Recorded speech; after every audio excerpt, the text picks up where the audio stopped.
Many thanks for joining us. Now, exactly a week after Jubilee's Uhuru Kenyatta was declared the winner of the presidential ballot, rivals CORD finally filed their petition at the Supreme Court, seeking the annulment of the presidential election. CORD is confident it has a strong case and is hoping the judges in the highest court in the country will confirm the alleged irregularities in the presidential election and call for a rerun of the poll. Sophia Wanuna starts our coverage tonight of this eventful day from the Supreme Court. It was a busy day at the Supreme Court Saturday, the deadline by which a petition could have been filed challenging the presidential election.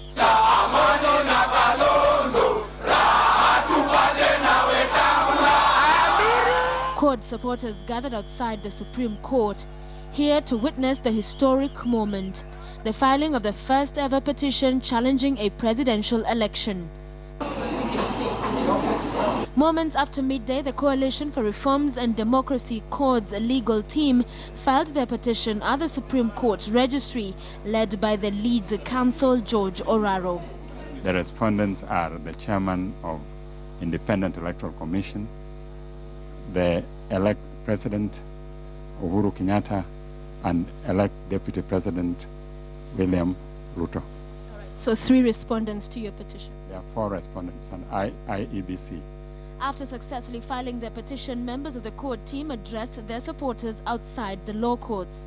Tutafanya mambo yetu kwa njia ya amani, kwa njia ya utulivu. Nataka mnipe mkono kuonyesha mko na amani. Civil society group Africa Center for Open Governance, AFRICOG, were also here to file a petition before the deadline.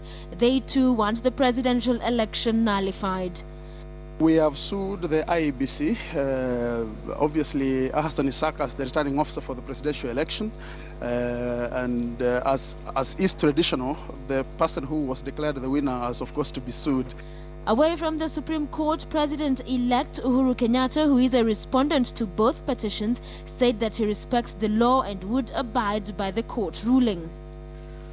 In the event that the judiciary rules in our favor, we shall be ready to run from day one.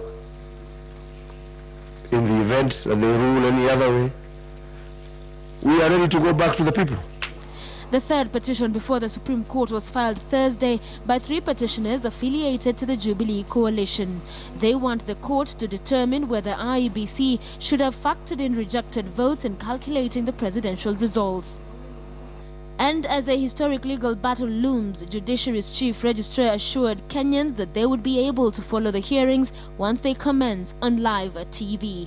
That means there will only be one media house inside the Supreme Court building, inside the Supreme Court itself, and then they will feed that signal to all the other media houses.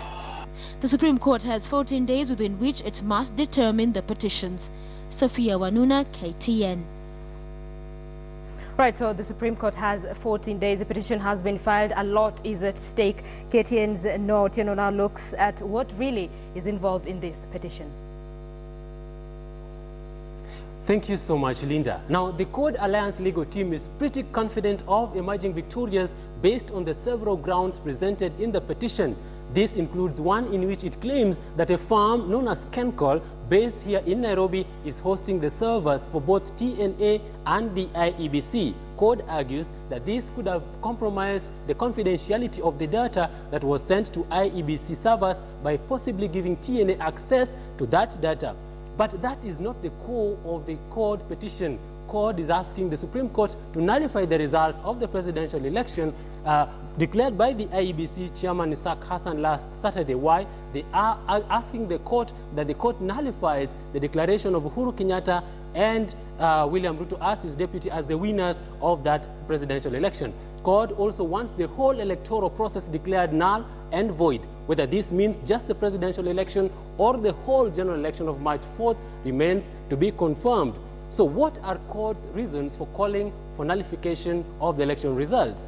Look at this. CORD argues that the IEBC and the IEBC chairman Isaac Hassan failed to establish systems which are accurate, secure, verifiable, accountable, and transparent. Hence, they say there were no free or fair presidential elections.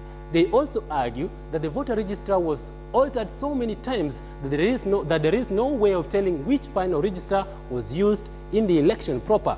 Their petition says that up to 85,000 registered voters were in the list given as registered voters in the published results, more than there were in the voters' roll as given at 18th December last year. Another ground for the court petition, of course, is that the failure of the electronic voter identification devices, the biometric voter registration kits, and the electronic results transmission created opportunities for abuse and manipulation of the March 4th elections and the tally. So they say that they want the election declared null and void also on the ground that in some cases, the valid votes cast as declared exceeded the registered voters in those areas. They say that this made them suspect that there were instances of stuffing of ballot boxes or inflation of figures to favor Uhuru Kenyatta and his deputy William Ruto. Court also says that some of the results declared at the National Tallying Center at Bomas were fundamentally different from those declared at the polling stations in Form 34.